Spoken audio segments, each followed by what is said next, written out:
40% more? That can't be right. I blinked at my screen, the numbers refusing to change no matter how many times I refreshed the page. The compensation spreadsheet that Kyle from HR had accidentally shared with the entire finance department instead of just the leadership team glowed on my monitor, each row more devastating than the last. Mason Reeves, 2 years at the company. Base salary, $137,000. Vanessa Lynn, 14 months at the company. Base salary, $134,500. Tristan Adler, 8 months at the company. Base salary, $142,000. All of them trained by me. All of them making almost 40% more than my $98,750 salary after 9 years of building this company's entire financial infrastructure from nothing. The office sounds faded around me. The clicking keyboards, murmured conversations, the hum of the ventilation system that always ran too cold. I scrolled through the document again, my chest tightening when I found my name buried on page 3. Eleanor Avery, 9 years at the company. Base salary, $98,750. 9 years. Countless 60-hour weeks solving impossible equations, finding errors nobody else could see, creating compliance protocols that saved the company millions, training every single person who now earned dramatically more than me. I glanced across the open office at Mason, laughing at something on his screen, probably another cryptocurrency meme. Mason, who still asked me how to properly reconcile accounts payable despite 2 years on the job. Mason, who earned nearly $40,000 more than me. The email recall notice from Kyle came 3 minutes later, but it was too late. I had already downloaded the spreadsheet and saved it to my personal drive. I closed my laptop and walked directly to Daniel Hammond's office, my manager for the past 6 years. I didn't schedule a meeting, didn't send a message. Just knocked twice, and entered when he looked up from his desk. Eleanor? Something urgent? He had the audacity to look annoyed at the interruption. I placed my laptop in front of him, open to the spreadsheet. I need to understand this. My voice sounded strange, controlled yet hollow. Daniel's eyes flicked to the screen, then back to me. The slight widening of his pupils told me everything. He knew exactly what I'd found.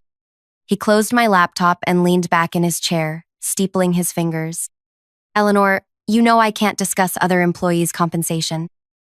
I'm not asking about their compensation. I'm asking about mine.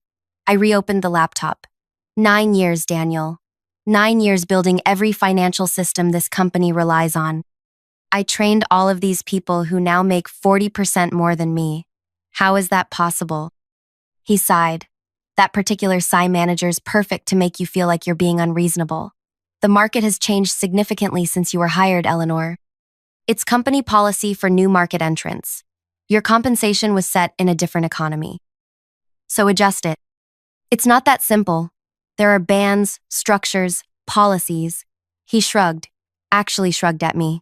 Take it or leave it. My hands were trembling, but not from fear. From something else entirely. I'd like to request a formal compensation review. I kept my voice level. I can submit the request, but frankly, it will be denied. We just completed annual reviews last quarter. You received your standard 3% increase. He glanced at his watch. Was there anything else? That night, I didn't cry, didn't scream, didn't call my sister Meredith to vent my frustration. Instead, I opened my laptop at my kitchen table and began to write. I'm Ellie, by the way. Eleanor Avery, 34 years old. The kind of person who alphabetizes her spice rack and color codes her closet. The kind of person who's always been told she's detail-oriented and thorough. Corporate code for, we'll pile work on you until you break because you're too responsible to let things fail. Let me pause for a moment. Before I go any further, could you please take a few seconds to tell me in the comments where you are watching from? I want to know my story reached you, wherever you are. And if you've ever felt undervalued, maybe drop a heart or something. Because what I'm about to tell you changed everything for me. And maybe it will for you too. So there I was, sitting at my kitchen table with a glass of grocery store Cabernet, creating the most important document of my career. I started with a simple timeline of my 9 years at the company. 2014, hired as financial analyst. Built the first automated reporting system that eliminated 30 hours of manual work weekly. 2015, promoted to senior analyst. Restructured the accounts receivable process, reducing outstanding collections by 42%. 2016, created tax compliance framework that passed federal audit with 0 findings. First, clean audit in company history. I documented everything. Every crisis I'd averted, every dollar I'd saved, every system I'd built, every person I'd trained who now earned more than me. I worked through the night, fueled by a cold clarity I'd never experienced before.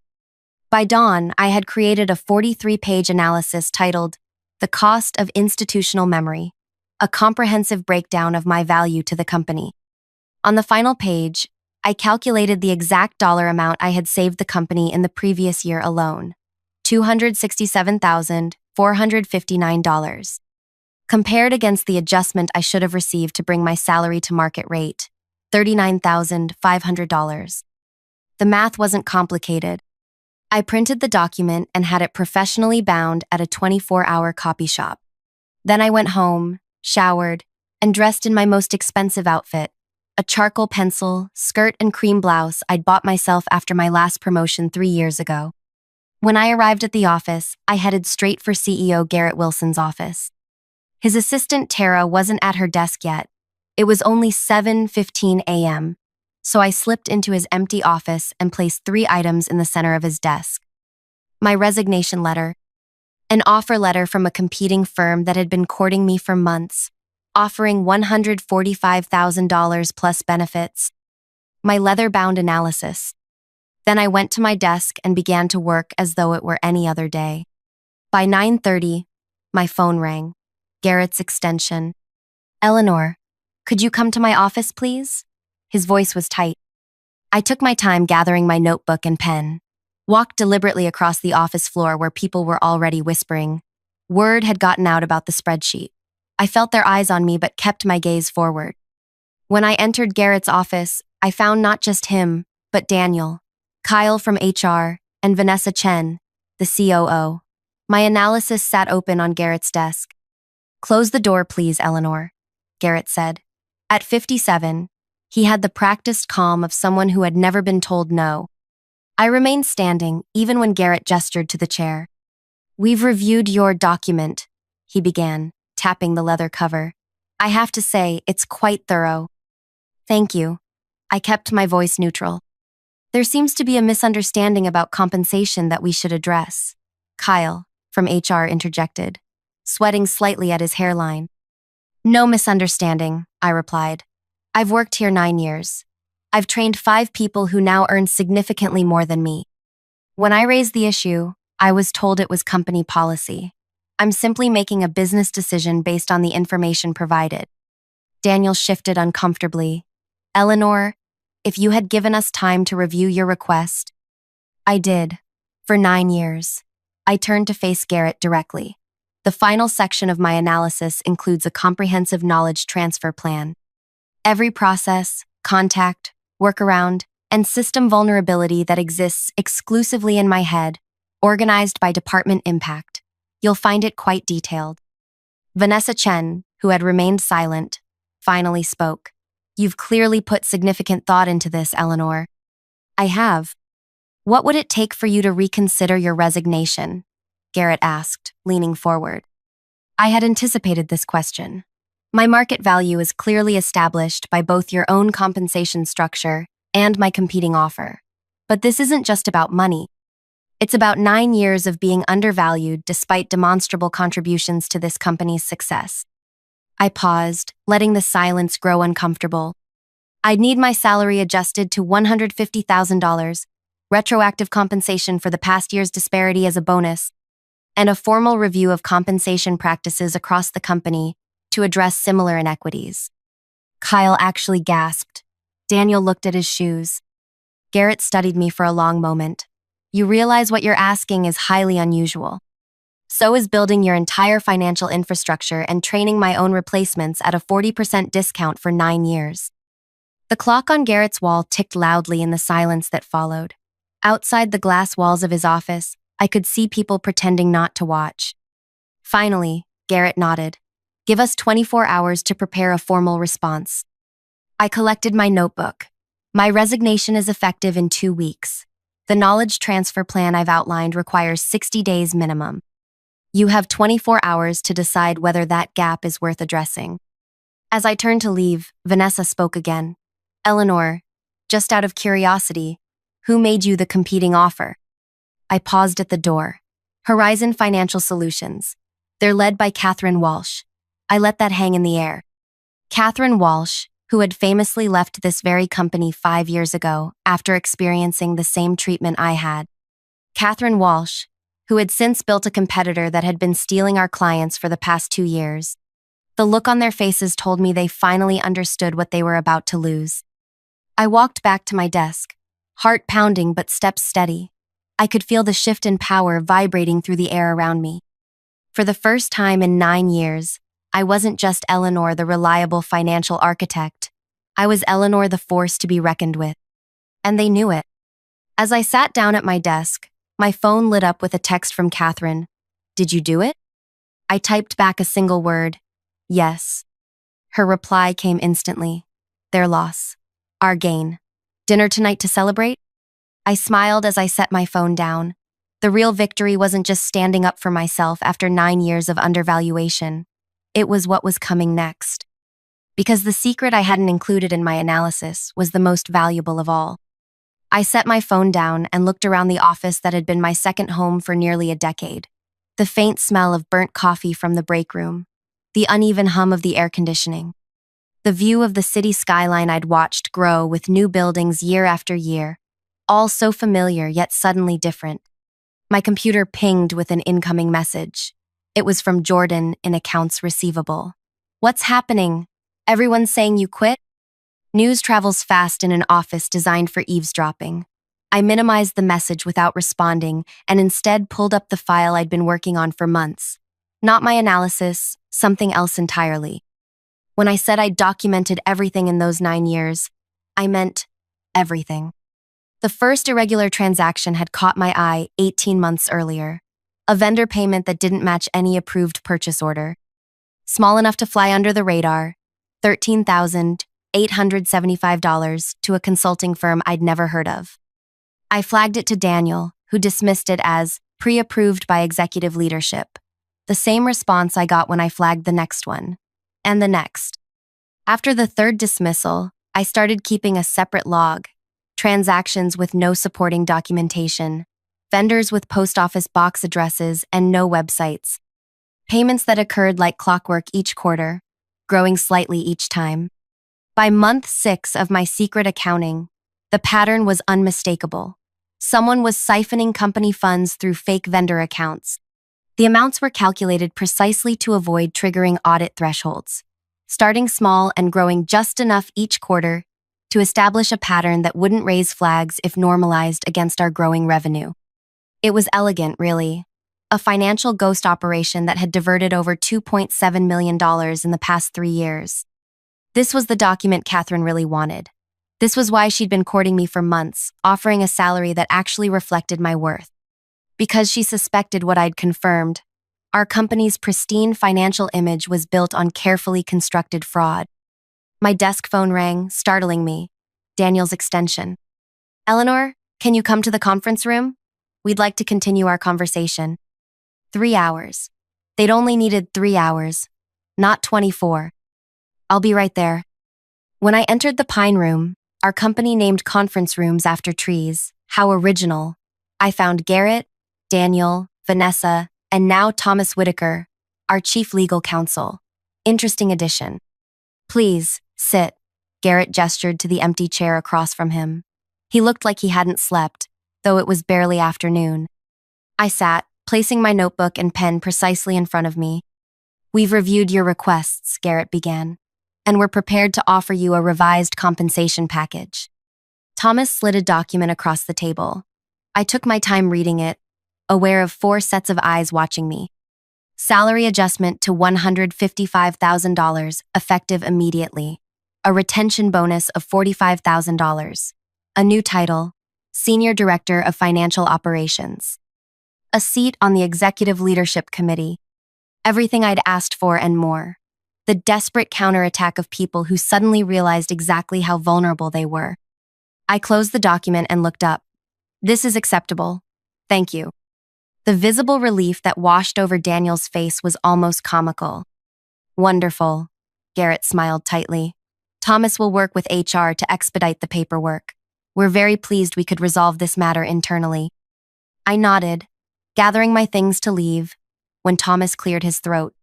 Just one additional matter, Eleanor. As part of this new arrangement, we've prepared a standard confidentiality agreement regarding company compensation structures and any irregularities you may have observed during your tenure. And there it was. I turned to Thomas, my expression neutral. Irregularities? Thomas maintained his practiced lawyer poker face. Standard language for executive agreements. Nothing of concern. I let the silence hang for 3 full seconds before responding. I'll need to review that language carefully before signing. Would you mind emailing it to me? Of course, Thomas nodded, though a muscle in his jaw twitched. I stood to leave but paused at the door. One more thing. I'd like written confirmation that the compensation review for other potentially affected employees will begin within 30 days, as we discussed. Vanessa and Garrett exchanged glances. We'll include that in the documentation, Vanessa finally said. I nodded and left, feeling their eyes burning into my back as I walked across the office to my desk. My phone buzzed with another text from Catherine. Update? I typed, counteroffer accepted. They're including an NDA about irregularities. Her response came quickly. Perfect. Proceed as planned. The next 2 weeks were fascinating. I was suddenly included in executive meetings I'd previously only prepared materials for. People who had barely nodded at me in the hallway now stopped to chat. Daniel brought me coffee. Black, no sugar, just how I liked it, without being asked. I signed their revised offer letter but kept finding concerns with the confidentiality agreement, sending it back to legal with questions that required careful rewording. A delaying tactic Catherine had suggested. The document isn't legally problematic. I explained to my sister Meredith over dinner that weekend. I'm just buying time. Meredith shook her head, twirling pasta around her fork.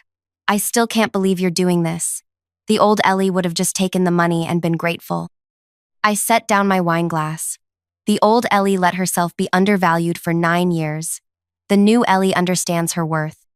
And the new Ellie is kind of terrifying. Meredith laughed. I love it. For those wondering what happened, because I know you're wondering, let me be clear. I didn't break any laws. I didn't steal company secrets. I didn't sabotage systems. What I did was much more effective. On day 15 after my confrontation, one day after my resignation would have taken effect, I sat across from Garrett, Daniel, Vanessa, and Thomas again. This time we were joined by Amara Jackson, the chair of the board of directors, connecting via video conference. Eleanor, thank you for your patience as we've worked through the details of your new role, Garrett began, smiling that CEO smile that never quite reached his eyes. Before we finalize everything, there's something I need to share with all of you, I said, pulling a slim folder from my bag. We've already approved your requests, Daniel interjected quickly. This isn't about my compensation. I opened the folder and distributed copies of a 15-page document to everyone at the table, sending the digital version to Amara.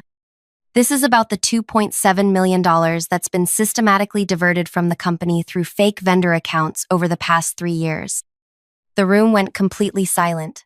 On the screen, Amara leaned forward, eyes narrowing as she scanned the document. I've detailed the transaction patterns, the shell companies involved, and traced the funds to their final destination. I kept my voice calm, professional. I initially flagged these inconsistencies to Daniel 18 months ago, but was told they were approved at the executive level. All eyes turned to Daniel, whose face had gone ashen. There must be some mistake, he stammered. No mistake, I continued. I verified every transaction. The pattern became clear after tracking the first dozen payments. What wasn't clear was who was behind it. I turned to page 12 of my report. The money was carefully dispersed across 7 different LLC entities, all of which trace back to a holding company called Pinewood Ventures. I paused. A holding company registered to Thomas Whitaker's brother-in-law. Thomas's expression didn't change, but his knuckles went white, where his hands gripped the table. "This is absurd," he said evenly. "I've never heard of Pinewood Ventures."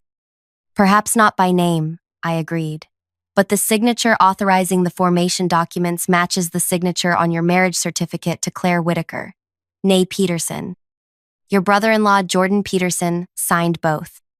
On the screen, Amara's voice cut through the tension. "Ms. Avery, these are extremely serious allegations. Why bring this to us rather than the authorities?" I met her gaze through the camera. "Because I believe in giving this company the opportunity to address the situation internally first. The fraud has been sophisticated but contained. It appears to involve only a small number of individuals, not systemic corruption." What I didn't say was that Catherine had advised this approach. "Let them think you're doing them a favor," she'd told me. "Give them just enough rope to hang themselves." "I'll need to call in our outside counsel," Amara said, already reaching for her phone. Thomas stood abruptly. "This meeting is over until legal representation for all parties is present." "Sit down, Thomas," Garrett said quietly, his eyes never leaving the documents in front of him. "Eleanor, how long have you been compiling this information?" 18 months. Since the first time I reported an irregular payment and was ignored." Daniel looked like he might be sick. "I didn't. I never." "You never asked questions," I finished for him.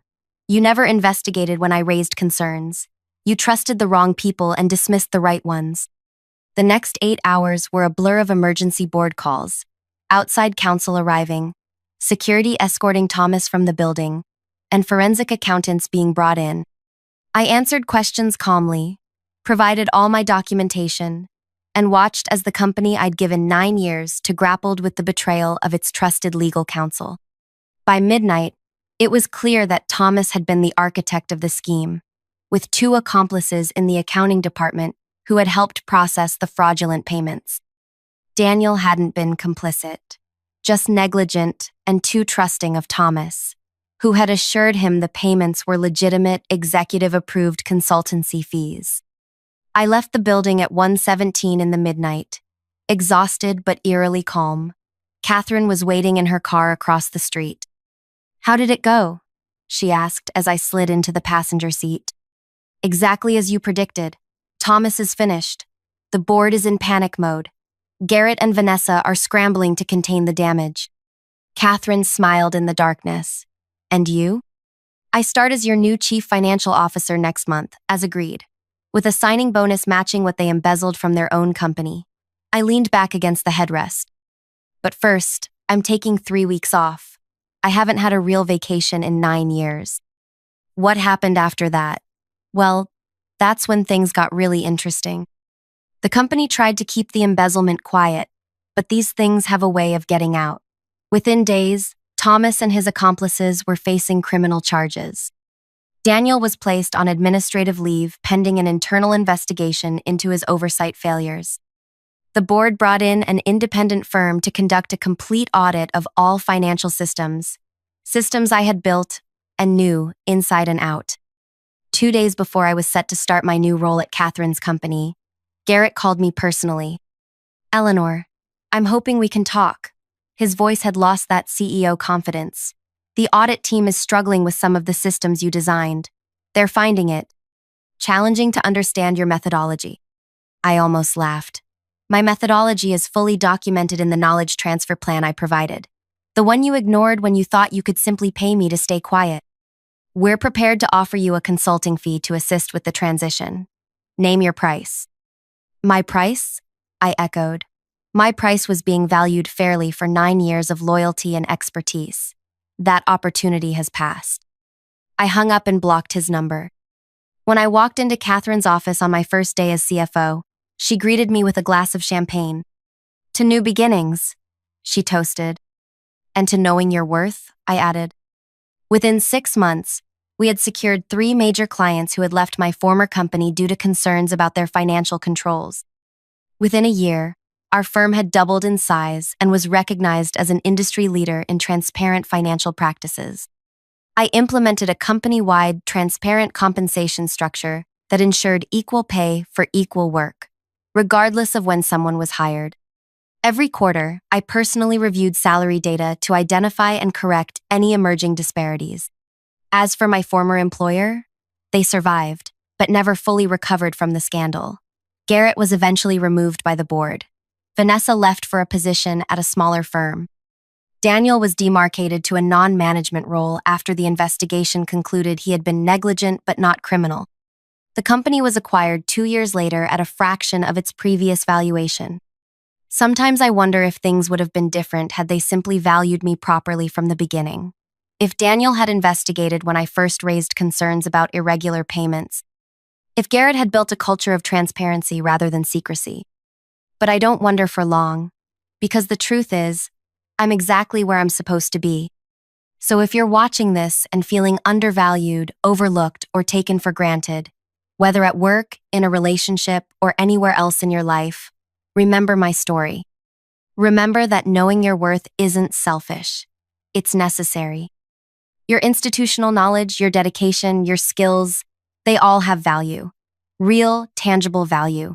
And sometimes, you have to be the one to calculate that value and present the bill. If this story resonated with you, please hit that like button and subscribe. Share in the comments if you've ever had to stand up for your worth. I read every comment and would love to hear your experiences. And if you know someone who needs to hear this message, share this video with them. Because in the end, the most powerful thing you can do isn't seeking revenge. It's recognizing your true value and refusing to accept anything less.